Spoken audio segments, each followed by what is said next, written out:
Olá, gente, tudo bem?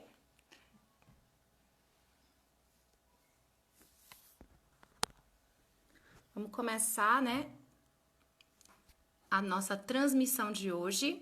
Vamos começar dando continuidade, né, ao nosso ciclo de palestras.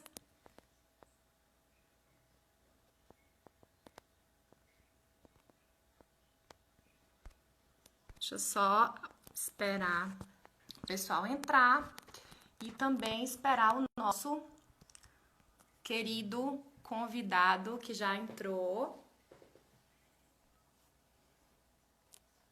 para que a gente possa iniciar nosso bate-papo de hoje.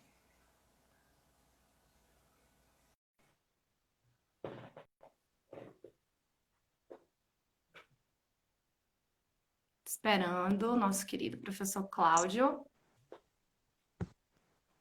E aí, tudo bem, querido? Como E vai? aí, boa noite, professora Daniela. Tudo bem, e você?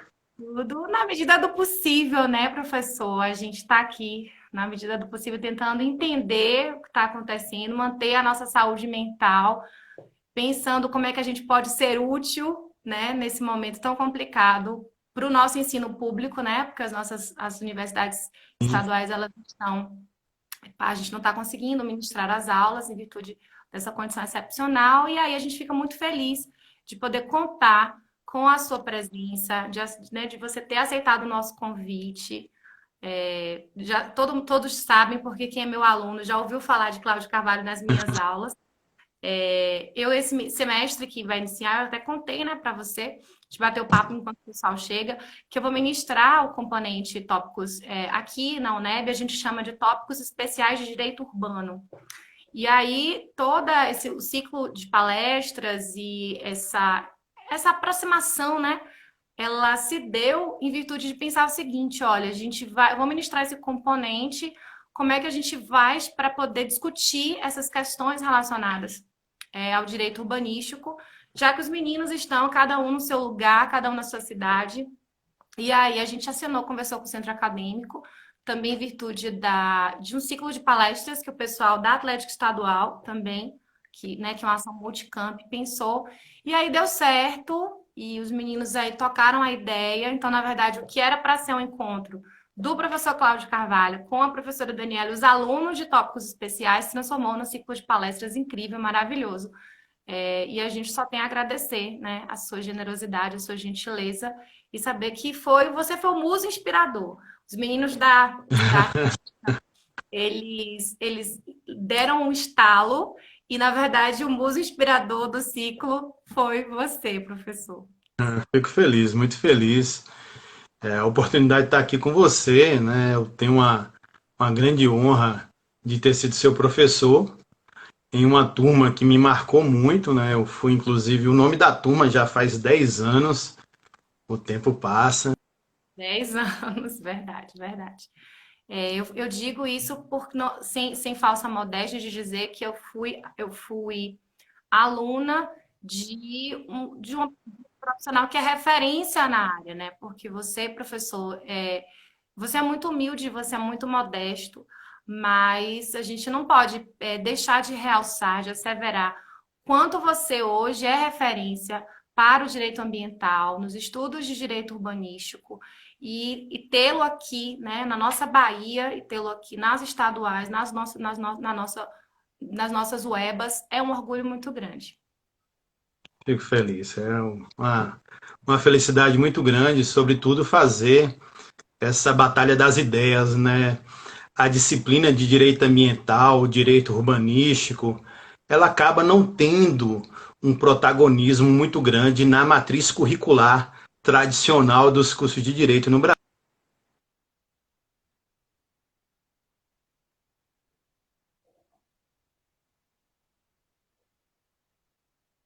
Travou um pouquinho, vamos esperar voltar.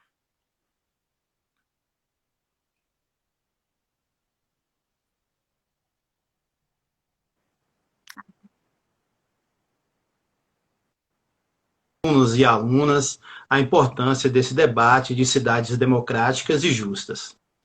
Com certeza. Eu digo sempre para os meninos, quando a gente está conversando, né, discutindo a disciplina, que parece, quando a gente fala de direito ambiental, parece que a gente está falando de floresta somente e tão somente de algo que é muito distante, quando, na verdade, se a gente para pensar a cidade como meio ambiente artificial, todo mundo está inserido nela, todo mundo está inserido nesse contexto, né? Foi. É, eu estava dizendo, voltou, deu uma paradinha aqui. Pronto. Estava dizendo que quando a gente discute, né, a gente está ali nas noções preliminares da disciplina, a gente precisa parar de ter essa noção de achar que direito ambiental, porque algumas matrizes não têm direito urbanístico, né? Você estava falando da questão do protagonismo, infelizmente algumas disciplinas não, alguns cursos nas matrizes sequer têm o estudo do direito urbanístico. A gente precisa parar de pensar que direito ambiental tão somente discutir a questão de preservação ambiental de florestas. Quando a Sim. gente pensa a cidade como meio ambiente artificial e nós estamos inseridos na cidade e nós tentamos dispor dos direitos, né, relacionados todos os direitos concernentes ao direito da cidade, a gente não consegue se ver fora desse aspecto, a gente não consegue se ver fora dessa esfera. Estamos dentro da cidade, estamos dentro desse meio ambiente artificial. E a gente precisa pensar também esse ambiente, né? Não somente, né, a gente tem visto aí como esse governo tem se posicionado em relação às questões ambientais e muito nos preocupa, mas para além disso, de também atinarmos para essas questões, a gente precisa pensar em entender e compreender as relações que existem, coexistem dentro da cidade. Bem, a gente está aqui, como já tem um tempinho que a gente começou, o pessoal vai chegando aos poucos mesmo, Claro. a gente vai vou apresentar, né, oficialmente o professor Cláudio. O professor Cláudio de Oliveira Carvalho é pós-doutor em Sociologia Urbana pela UFBA, doutor em Desenvolvimento e Planejamento Urbano pela Universidade de Salvador, advogado, professor adjunto de Direito Ambiental, Urbanístico e Agrário da UESB. E, como eu disse, meu mestre querido, uma das pessoas responsáveis por eu estar na docência, e é uma honra muito grande tê-lo aqui. Nas discussões, né, para a construção desse momento, o senhor fez um texto, né, muito interessante, dizendo da cidade que temos, da cidade que queremos. E aí, professor, pode ficar à vontade para fazer as suas considerações. Eu vou anotando as perguntas e fique à vontade, por gentileza. Eu, inicialmente, gostaria até na esteira do que estávamos falando, demarcar a importância de debater direito urbanístico e ambiental. Por exemplo, a Universidade Federal da Bahia, o curso de Direito, não tem direito urbanístico. Inclusive, gostaria de mandar um abraço aqui ao nosso querido Ricardo Ismael, que está aqui nos ouvindo, nos assistindo, que é egresso, inclusive, do curso de jornalismo aqui da UESB, que faz um trabalho belíssimo pela manhã no Jornal da Manhã.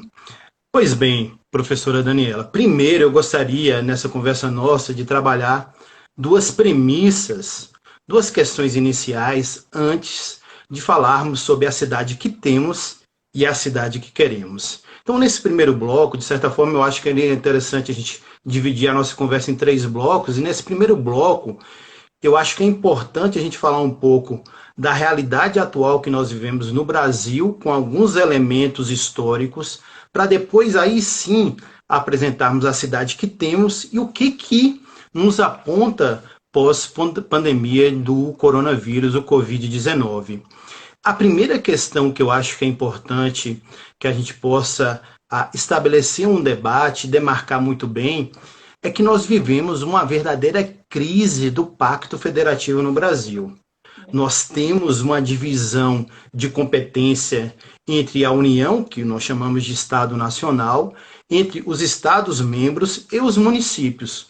E, no entanto, a gente vai perceber que o Estado Nacional, que é a União, que tem justamente a competência de estabelecer normas gerais, de estabelecer relações internacionais, por exemplo, no caso do Covid, com a Organização Mundial de Saúde, que tem a competência de dotar de infraestrutura de equipamentos, estados e municípios, em função de uma perspectiva negacionista, de não acreditar, de negar sistematicamente a pandemia do coronavírus, a gente percebe claramente uma lacuna na responsabilidade da União. Isso fez com que os estados e municípios, membros e municípios, assumissem um protagonismo maior, inclusive ratificado pelo STF, quando, em decisão recente, sinalizou que estados e municípios têm competência, a partir do artigo 24 da Constituição e artigo 30, têm competência para fazer o enfrentamento necessário à pandemia.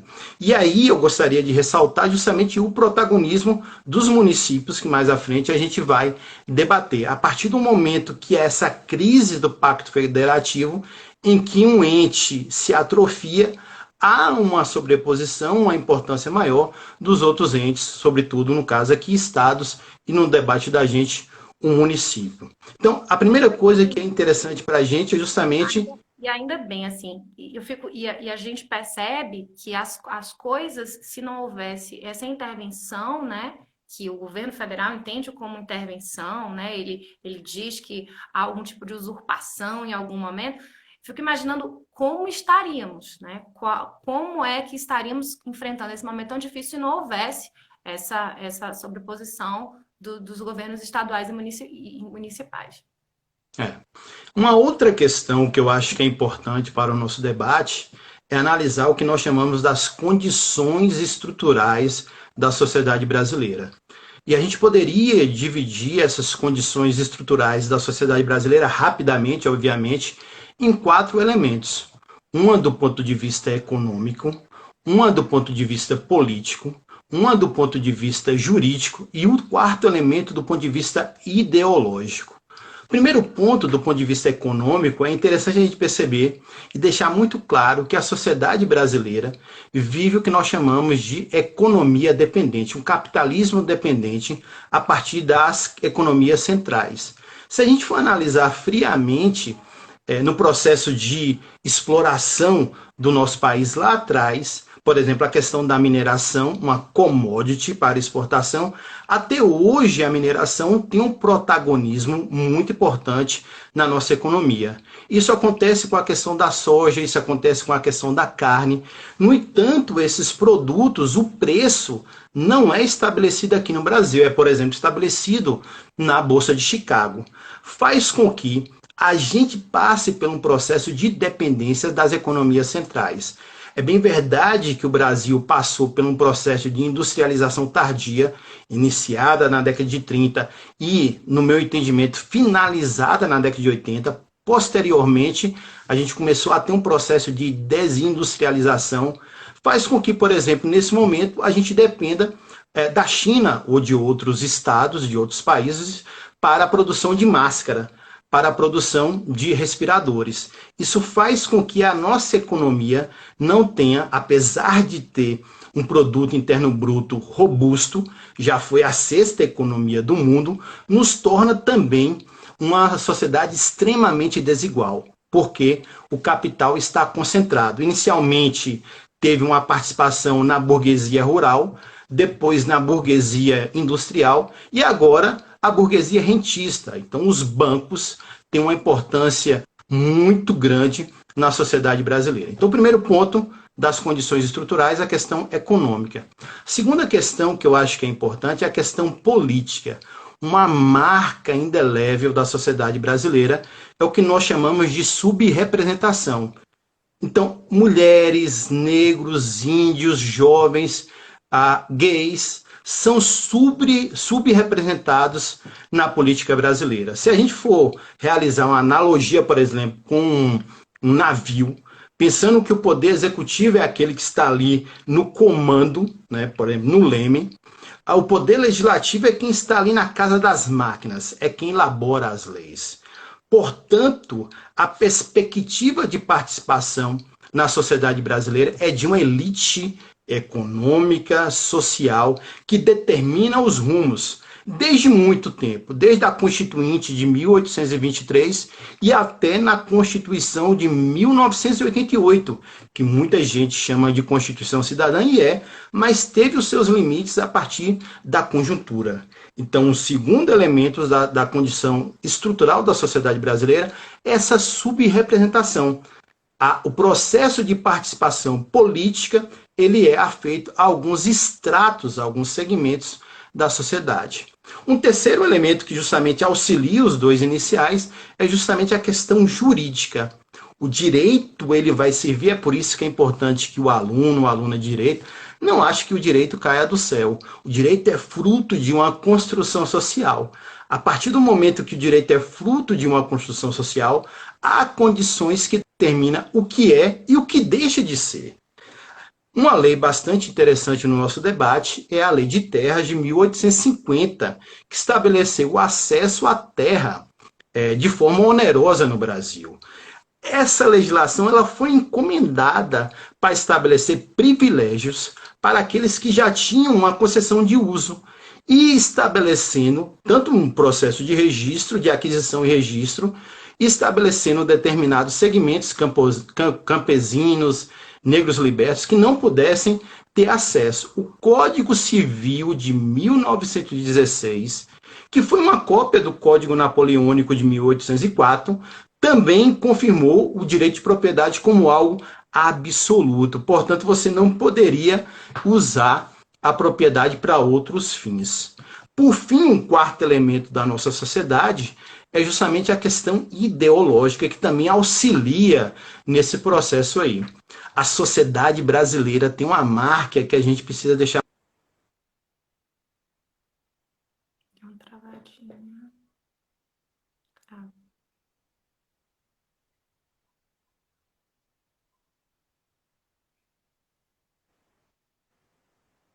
Bolsonaro diz que ele, por exemplo, é uma gripezinha, o coronavírus, e que ele é atleta e não vai sofrer as consequências, ele está aí deixando de maneira paradoxal muito claro que aquele que é doente, que tem doenças de base, por exemplo, vai morrer.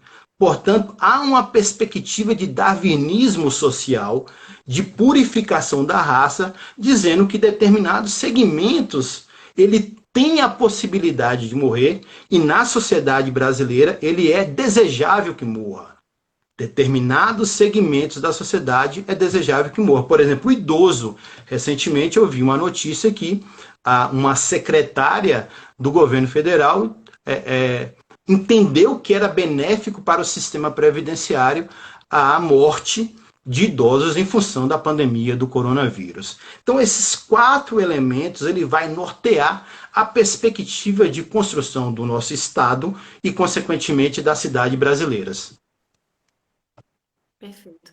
É engraçado que a gente percebe na fala daquele que deveria, como o senhor mesmo bem colocou, né, nortear essas medidas, né, essas medidas de prevenção, essas medidas, inclusive, de combate ao vírus, ele trata a morte como algo corriqueiro, né? Tudo bem que vão morrer alguns, é normal, como se fosse algo do processo e que ele não pudesse fazer nada. E a gente sabe, sim, tem uma pergunta, e eu acredito que seja melhor até o senhor falar, porque é um pouco do que eu ia discutir. João, ele pergunta, professor, o senhor acredita que essas sobreposições de governos estaduais e municipais se dão pela ausência de medidas mais efetivas e assertivas do governo federal? Sim, acredito que sim. Olha, há um mecanismo ou há uma orientação das autoridades sanitárias, basicamente 2 recomendações relativamente simples. A primeira é fique em casa e a segunda é lave as mãos. Então, eu vou responder já trabalhando na perspectiva da cidade que nós temos.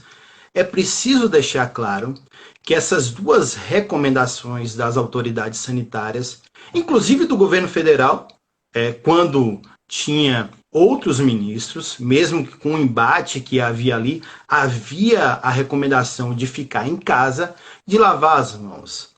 Essas 2 recomendações básicas parte da premissa que todo mundo tem uma casa. E que todo mundo tem uma casa em condições de fazer um isolamento social, e um isolamento social de maneira digna. O que não é verdade no Brasil. É preciso, e eu vou trazer alguns dados aqui, deixar muito claro, e eu vou falar em população, 100 milhões de pessoas, não vou falar em domicílios, não têm acesso a saneamento básico no Brasil. 31 milhões de pessoas não têm acesso à água potável no Brasil. 12 milhões e 700 mil pessoas moram em periferias, em favelas. Isso é superdimensionado. Aqui no Nordeste, pegando só as duas capitais, as principais, que é a nossa Salvador e Recife, 1/3 da população mora em área de risco. 5 milhões de pessoas no Brasil não têm acesso a banheiro. Nós temos uma massa que até recentemente no Brasil, os indicadores do IBGE sinalizavam em 12 a 13 milhões de desempregados. Significa na informalidade. Quando nós temos essa conjuntura, é necessário que quando a gente fala em isolamento social, em capacidade de enfrentamento, que a gente tenha mecanismos do ponto de vista nacional, estadual e municipal. Por exemplo, a questão do auxílio emergencial. O auxílio emergencial é de competência da União.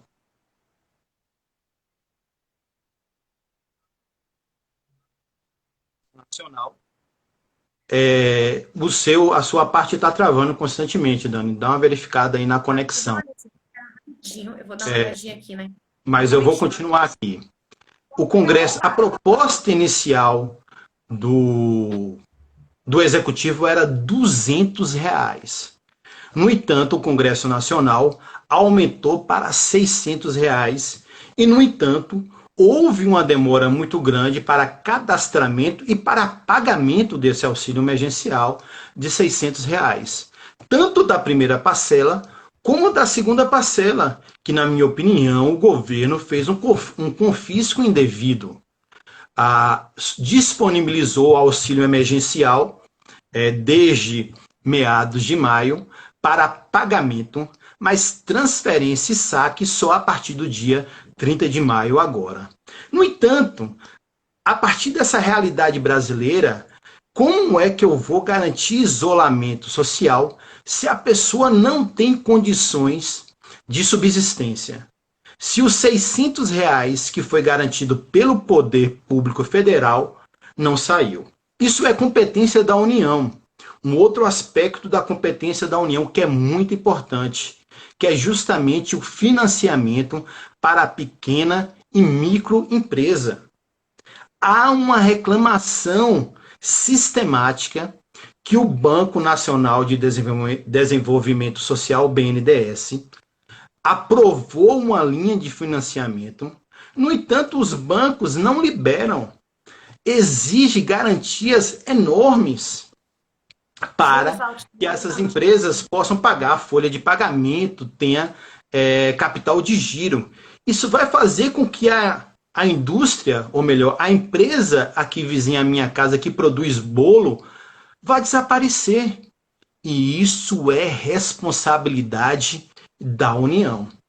No entanto, ao mesmo tempo, você tem responsabilidade dos estados, por exemplo, de fazer o processo de acompanhamento dos leitos, tanto clínico como de UTI.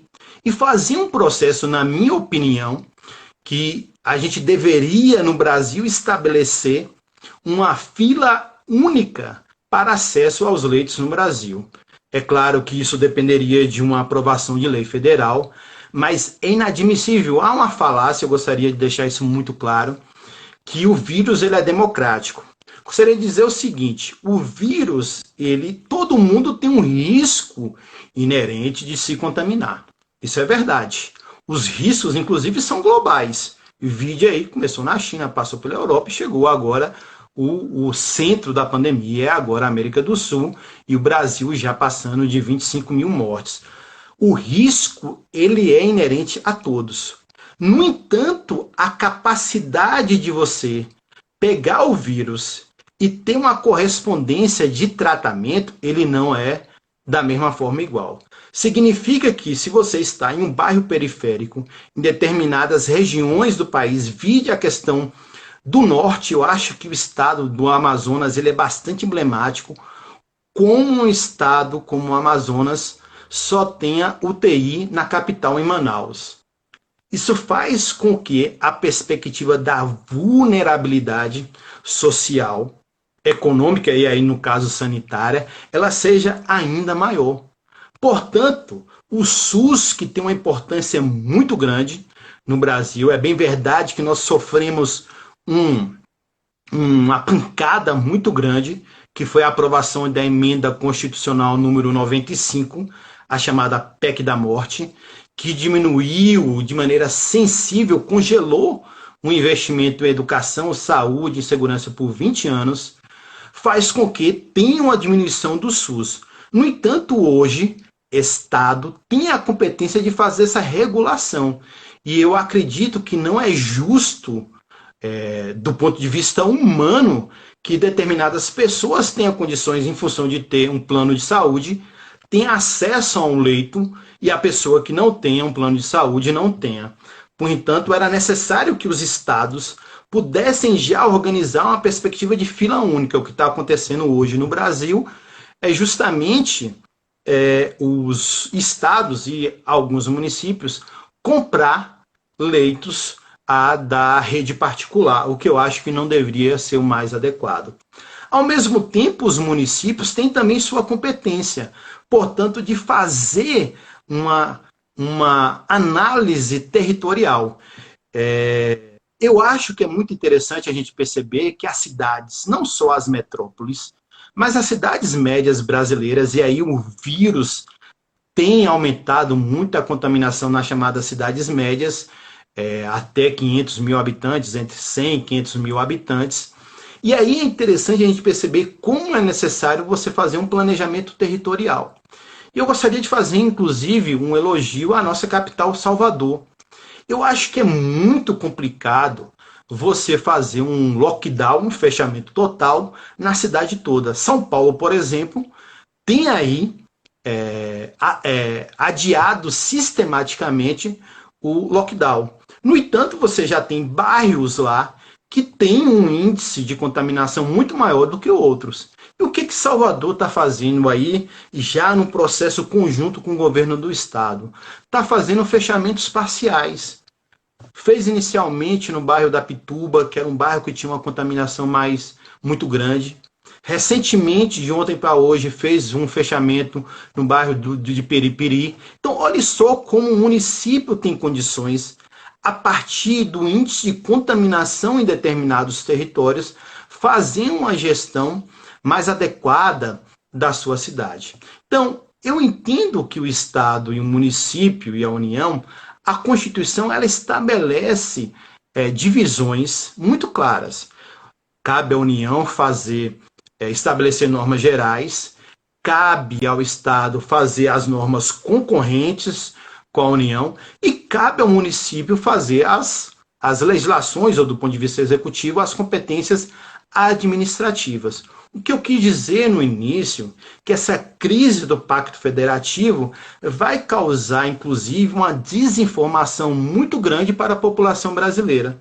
Enquanto o governo federal estabelece uma comunicação extremamente negacionista, eu vou dar um dado muito claro.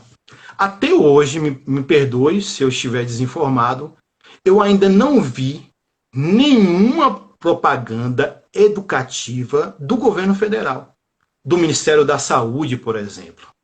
Isso é muito importante que o governo federal, do ponto de vista da comunicação, sinalize para a população a importância do isolamento social, a importância de se lavar as mãos. Há uma comunicação de sinal trocado. Aí, ao mesmo tempo, o Estado, em função desse vácuo, dessa lacuna, tem que exercer esse papel que, na minha opinião, seria inicialmente da União, estabelecer as normas gerais. Como a União não faz isso em função dessa perspectiva negacionista, os estados, e aí cada estado toma uma decisão. Eu gostaria de ressaltar uma experiência muito válida aqui no nosso Nordeste, que é o Consórcio Nordeste. Então, aqui no Nordeste, nós temos uma ação coordenada, porque os estados decidiram criar um consórcio e que tem reuniões periódicas e, e as decisões elas são coordenadas a partir de uma lógica orientada de planejamento e gestão. Então, a partir do momento que você tem essa lacuna, o Estado exerce e aí os municípios vão ter um protagonismo maior também nesse processo. E a gente não pode dizer, primeiro assim, do governo federal, nesse sentido das propagandas, da conscientização, porque eu também já tinha percebido isso. Esses dias, né, nos horários assim, estamos falando assim, de uma das maiores emissoras, que é a Rede Globo, né, na cobertura do Jornal Nacional, na cobertura ali durante o Fantástico. Não sei se vocês se lembram, mas aparecia sistematicamente uma propaganda por conta do Enem. Eles Sim. falavam do Enem, né, que uma geração inteira vai se perder naquele discurso também, né, de não privilegiar as camadas mais vulneráveis, de não pensar naqueles estudantes que não tinham acesso aos meios remotos para poderem estudar. Inclusive, o celular que eles utilizam, né, para fazer o vídeo é um celular de ponta, que não é a realidade de muitos estudantes de escolas públicas no Brasil. E aí, quando eu pensei, eu falei assim, mas por que que eles estão gastando tanto com uma propaganda, tentando conscientizar da necessidade de manutenção do exame do Enem? Eles não poderiam utilizar essas verbas justamente para fazer, né, essa coisa do fique em casa, lave as mãos, usando esses mantras, porque assim, a gente precisa informar a população. Então, quando a gente percebe, há uma omissão estatal, uma omissão do Estado, sim, né? É inegável essa omissão, porque realmente o presidente, inclusive a figura, que é uma figura assim alegórica, emblemática, né, para muitos, ele vai até aglomerações, ele não utiliza as máscaras, a gente observa que em reuniões, né, ele quer tocar o outro, e aí o Rodrigo Maia mesmo tem aquele processo de afastamento, o vice-presidente às vezes tem Sim. aquela, né? Isso tudo é muito emblemático. Existe, sem dúvida, né? O que o JP perguntou. Também entendo que existe uma missão estatal muito grande. É, inclusive, na questão da competição local, e aí já focando mais na questão do município, eu não sei se saiu no áudio aí o barulho de uma bomba. Eu acho que o poder público municipal deveria proibir fogos de artifício, bombas, em função dos nossos animais domésticos, animais não humanos, até porque a Constituição diz que todos têm direito ao meio ambiente ecologicamente equilibrado. Então, esse ruído é totalmente desnecessário, seja em função da antecipação do São João aqui no Nordeste brasileiro, na Bahia, que não foi nem mais hoje, foi na segunda-feira, porque isso é totalmente desnecessário e cria um estresse nos nossos animais. Mas voltando à questão do município, é preciso deixar claro para as pessoas que é na cidade que as pessoas. E na cidade a gente vai ter a perspectiva de construir pontes solidárias. No Brasil, a gente vai ter uma legislação do final da década de 70 que estabeleceu como é que você deve planejar, por exemplo, loteamentos. E lá dizia que o loteamento, obrigatoriamente, ele tem que ter aprovação pelo poder público municipal, registro em cartório, e só depois ele pode ser comercializado. Muita gente acha que a cidade ela é uma criação somente técnica a partir da lei, mas ela é uma criação também política e eu diria, sobretudo, política. Tem muita gente que acha que a cidade é uma criação espontânea, aleatória, e não é. Eu falei dos fogos de artifício, mas quando a gente fala hoje na pandemia da questão do coronavírus, a gente vai perceber que algo central é justamente a moradia digna. E quando eu falo moradia digna, não estou falando somente a casa. Quando eu falo em moradia digna, eu estou falando uma casa próximo ao centro, próximo ao núcleo central da cidade.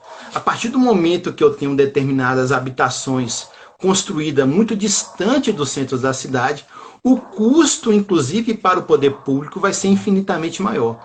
Isso aconteceu aqui em Vitória da Conquista, isso aconteceu no Brasil inteiro, quando loteamentos do Minha Casa Minha Vida foram construídos na franja da cidade. Há uma figura ainda no Brasil que eu chamo da figura do prefeito loteador, que é aquele indivíduo que, ao mesmo tempo, ele desempenha o poder político, ele desempenha também o poder econômico. Portanto, há um interesse muito grande de como a cidade vai crescer e para quem a cidade vai crescer. Então, a partir do momento que a gente vai pensar a cidade a partir dessa moradia digna, é necessário pensar qual é a mobilidade urbana que é emprestada, por exemplo, a esses bairros. Quando eu estou num ponto de ônibus, em que há uma demora de um ônibus passar 40, 50 minutos, e eu demoro chegar ao meu local de trabalho e estudo, isso tem um impacto muito grande na minha vida cotidiana. Quando eu estou no bairro e eu não tenho um posto de saúde, isso vai ter um impacto na minha vida. Quando eu não tenho segurança pública, quando eu não tenho educação, quando eu não tenho lazer. Vitória da Conquista tem um dos bairros chamado bairro Patagônia, um dos bairros que tem a maior densidade demográfica de Vitória da Conquista, que só recentemente teve uma praça com equipamentos para a população. Imagine só como que é pensar em uma densidade demográfica em várias cidades brasileiras que você não tem um equipamento. Mais recentemente, nós vamos ter outra legislação, que é o Estatuto da Cidade, que vai desenhar, na esteira do que a Constituição estabeleceu, a obrigatoriedade de planos diretores urbanos, planos diretores municipais, ou planos diretores de desenvolvimento urbano. Tudo tem o mesmo nome, é sinônimo. E olha, professora Daniela, no Brasil, a gente tem mais de 5.500 municípios. E eu digo para você que, do ponto de vista quantitativo, nós conseguimos ter mais de 50% dos municípios obrigatórios a fazer seu plano diretor urbano, de fato fazendo o seu plano diretor urbano. No entanto, do ponto de vista qualitativo, esse plano diretor urbano ele não dialoga com essa realidade que eu citei dos dados anteriormente. Então, como é que você vai criar uma cidade a partir de um plano que é um plano ideal, ignorando a cidade real? Então, você tem possibilidades de fazer um novo desenho a partir da legislação, e eu gostaria de destacar isso aqui. Não é por falta de leis no Brasil, não é. Nós temos leis no Brasil. No entanto, há uma ausência do poder público muito grande. E aí eu diria, inclusive, poder público municipal, estadual e federal. E não existe lacuna. Olha só, do ponto de vista da ocupação, não só aqui em Vitória da Conquista, mas no Brasil inteiro. O bairro mais violento de Vitória da Conquista é o bairro Campinhos. Por que é o bairro Campinhos? Porque você vai perceber que o poder público não consegue chegar lá justamente com esses elementos. Saúde, educação, moradia, segurança pública. E o que aconteceu? O tráfico de drogas, isso aqui em Conquista aconteceu e aconteceu no Brasil inteiro. No Rio de Janeiro, além do narcotráfico, foram as milícias que ocuparam territórios. No Brasil inteiro, na ausência do poder público, além do narcotráfico e das milícias, nós temos as igrejas neopentecostais, fazendo o papel do Estado, inclusive nesse momento, fazendo um verdadeiro desserviço. É só a gente olhar como essas igrejas neopentecostais, elas agem em função da pandemia do coronavírus, desacreditando e dizendo, por exemplo, que Deus vai salvar. Então, há uma perspectiva no Brasil de que não é de ausência de leis. No entanto, sobretudo no final da década de 70 e 80, há um processo de subtração, de retirada da potência política do poder local. A Constituição vai apresentar um protagonismo do poder local a partir do ponto de vista institucional, No entanto, do ponto de vista social, há um processo de retirada dessa potência do corpo nas cidades. Eu gosto sempre de usar uma alegoria do shopping center. Tem muita gente que diz que você estabelece uma relação de identidade com a praça de alimentação. E você nega o espaço público, que é a praça que está ao seu lado. Então, essa potência de você visitar a praça, de você conversar com o seu vizinho sobre a questão da carestia, de coisas banais até da novela, de você falar do vizinho, ela perdeu muito a potência. E o que aconteceu no Brasil? A gente emprestou o nosso capital político, não estou dizendo político partidário, a verdadeiros políticos profissionais. E, no entanto, é necessário a gente recuperar essa capacidade política de participação. Professor, tinham duas perguntas que foram enviadas, né, anteriormente para que a gente pudesse abordar. Uma delas versava a respeito do racismo ambiental, de como é que o racismo ambiental e, né, se refletir na questão das mortes, né, na questão da contaminação de determinada parcela da população. E a outra é em relação à ocupação dos espaços, né? Como é que vai se dar nessa retomada pós-pandemia, né?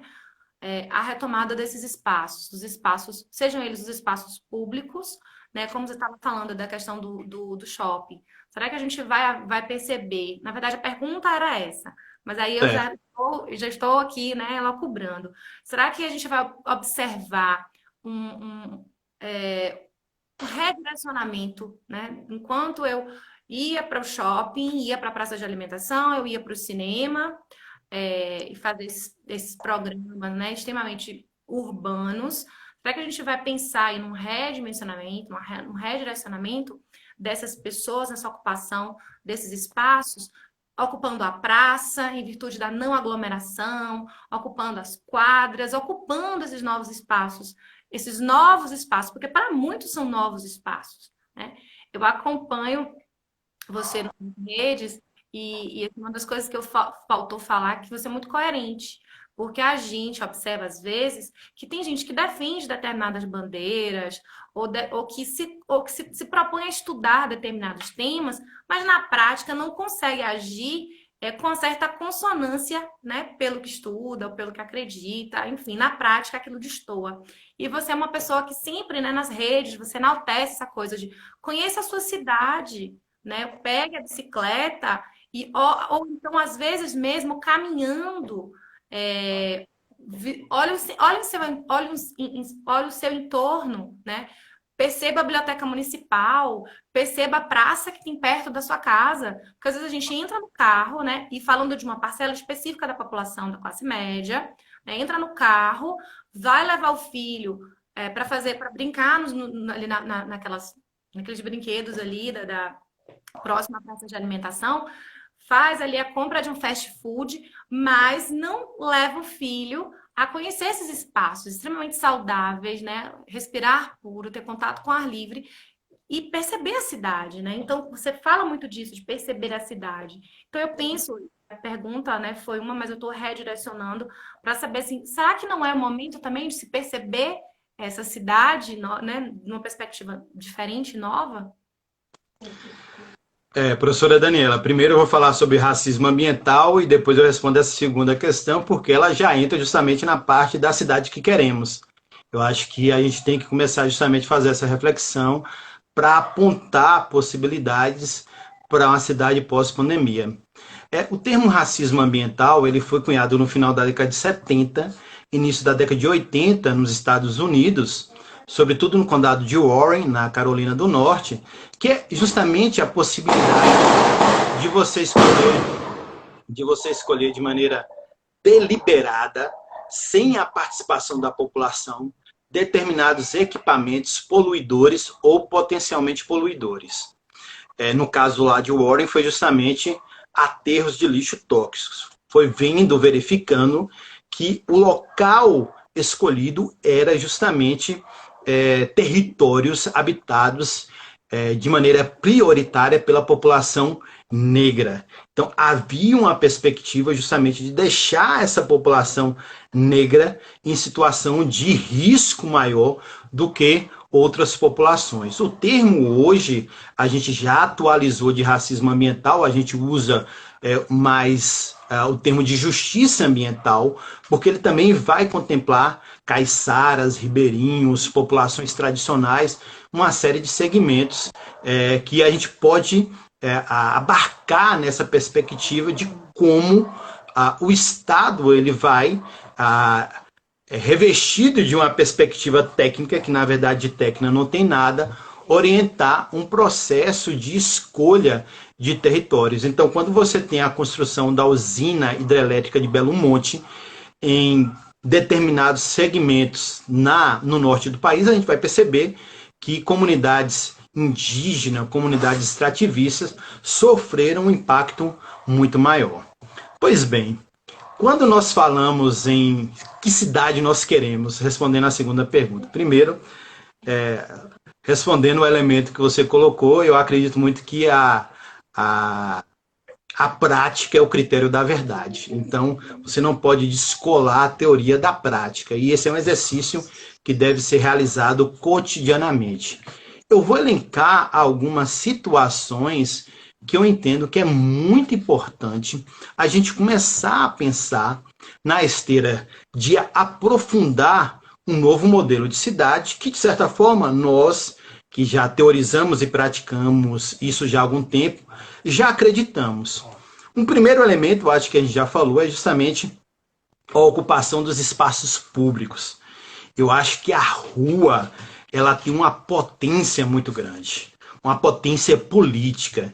Então, o shopping center que a gente tanto falou aí, vai ser um local extremamente salubre.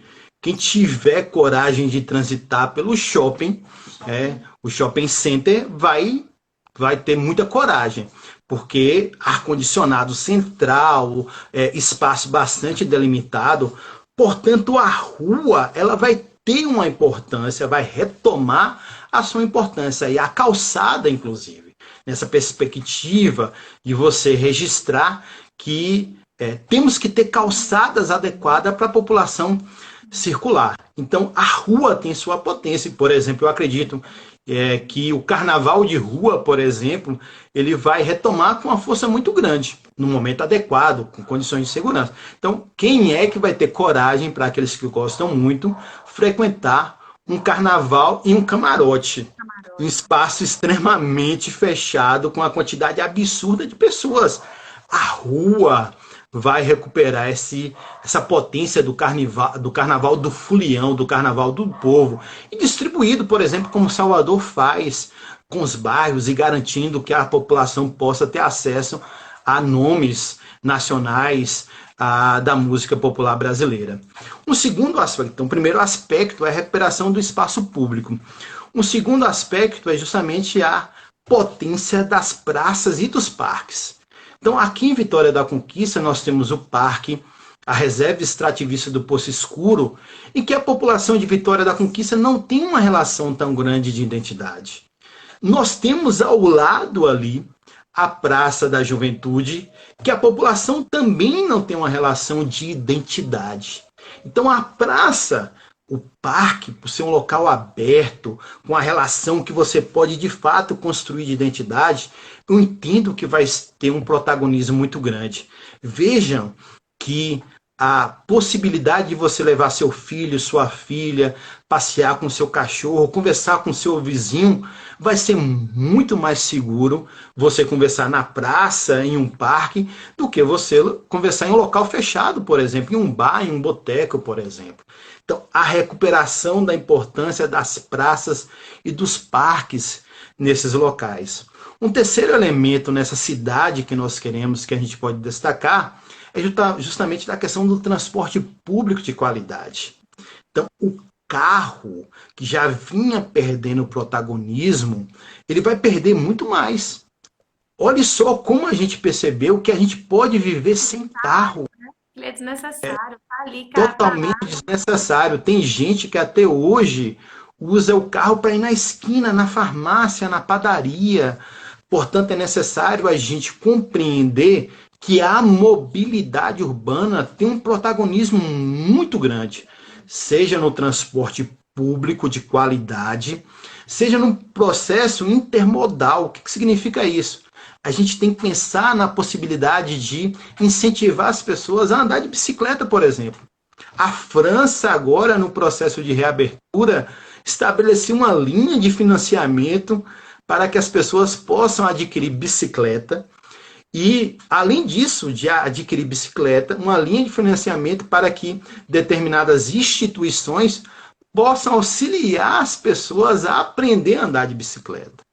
O trabalhador, a trabalhadora no Brasil já anda de bicicleta. No entanto, muita gente acha que bicicleta só pode ser usado na perspectiva do lazer. Então, aliado à questão do transporte público de qualidade, a questão da bicicleta e da calçada, Vitória da Conquista, eu vou fazer um elogio aqui à Prefeitura Municipal de Vitória da Conquista, tem feito um trabalho muito interessante de diminuir a quantidade de avenidas, transformando em calçadões. Isso é muito importante, porque vai justamente estimular que as pessoas se locomovam mais a pé, por exemplo, no centro da cidade. Só está faltando, inclusive já dei essa dica aqui, a gente construir bicicletários. É inadmissível que eu saia do meu bairro, vá até o centro da cidade e não tenha um bicicletário para trancar a minha bicicleta. Então a gente vai percebendo que há alguns elementos. Vou colocar outro elemento que é muito importante: cidades compactas. Ora, quando Vitória da Conquista, isso aconteceu no Brasil inteiro, câmaras de vereadores, tem eleição aí para vereador e prefeito esse ano, aprovou de maneira artificial o aumento do perímetro urbano nas suas cidades, fez com que loteamentos fossem aprovados a 10, 15, 20 quilômetros de distância. Isso vai transformar a cidade muito cara. Em algum momento, o poder público vai ter que levar o ônibus lá, por exemplo. E a cidade compacta em que você possa desenvolver trabalho, lazer, moradia, ele vai diminuir o custo para a cidade, para o poder público, e vai diminuir, inclusive, o impacto ambiental. Há outro elemento que eu acho que o poder público municipal precisa se atentar, é a instituição de mecanismos tributários. Por exemplo, o IPTU verde. É preciso que a gente possa estimular que um lote, um local que você vai construir uma casa, ele possa pagar, tem uma redução do IPTU em função de deixar uma área que não seja impermeabilizada, para justamente garantir que a água da chuva possa ter uma infiltração maior e não cause verdadeiros problemas de enchentes, que é uma realidade no Brasil e aqui em Vitória da Conquista. Então, cidades compactas em que você use de instrumentos como o IPTU verde. Um outro instrumento que é pouco usado pelo poder público municipal é o IPTU progressivo no tempo. Nós temos um problema seríssimo no Brasil de especulação imobiliária. O que significa isso? Uma quantidade muito grande de vazios urbanos em que a pessoa fica segurando para que seja valorizado. O poder público pode estabelecer uma alíquota progressiva para que você possa dar uma destinação adequada a esse local. E o poder público municipal não faz isso. Eu falei que o Brasil, de mais de 5.500 municípios, você tem pouco mais de 12 municípios no Brasil hoje que efetivamente trabalha com IPTU progressivo no tempo. E por fim, já fechando, eu acho que é importante a gente deixar muito claro a importância da democracia participativa. Nós tivemos uma experiência extremamente válida no Brasil, aqui em Vitória da Conquista, dos orçamentos participativos, dos conselhos da cidade. Vide aí a importância do Conselho de Saúde, hoje em Vitória da Conquista, em várias cidades do Brasil. É necessário a gente recuperar essa capacidade. Tem muito prefeito nessa perspectiva patrimonialista que acha que a cidade é sua. Ainda tem uma perspectiva de um coronelzinho mandando na cidade. E não pode ser mais assim. Então, há uma série de elementos que a gente pode trabalhar numa cidade diferente pós-pandemia. A cidade é do povo e para o povo, né, professor? Professor, Com infelizmente, certeza. passou rápido. A gente já está chegando no Instagram, ele limita a 55 minutos, né, a live, mas vai ficar Isso. salvo pro pessoal. Como eu aprendo, né? Eu acho que esse lugar de docente, de não saber, mas sempre de aprender e buscar se aprimorar, é muito importante. E como cada contato, cada encontro nosso é de um aprendizado muito grande, eu queria agradecer imensamente, né, a oportunidade que você nos deu de aprender, de nos enriquecer tanto, né, com seu brilhantismo, com tanto conhecimento. Muitíssimo obrigada, viu, professor? Muito obrigada. Em nome da UNEB, em nome das UEBAs, em nome do Centro Acadêmico. Estou muito feliz por este reencontro acadêmico nosso aqui, viu? Eu, eu que agradeço, professora Daniela, a você, ao Centro Acadêmico de Direito do curso de Direito da UNEB. Dizer que eu sou um otimista incorrigível, acredito que a gente vai sair melhor dessa pandemia. Basta justamente a gente, de fato, ter clareza que a gente não pode deixar para as futuras gerações uma sociedade pior do que nós recebemos. Então, Xangô Pai nos proteja, que a gente tenha uma capacidade, uma gana de lutar de fato por uma sociedade justa, economicamente viável e ambientalmente equilibrada. Um grande abraço e até a próxima. Até, professor, muito obrigada. Boa noite. Tchau, tchau, gente. Gente, vai ficar salva a live aí, tá? Para vocês, pro pessoal que não pôde assistir. E até a próxima, que vai ser amanhã, né? Com o professor Alexandre Xandói e o doutor Yuri Carneiro. Tchau, tchau, gente. Muito obrigada, professor Cláudio, e toda a nossa audiência. Tchau, tchau.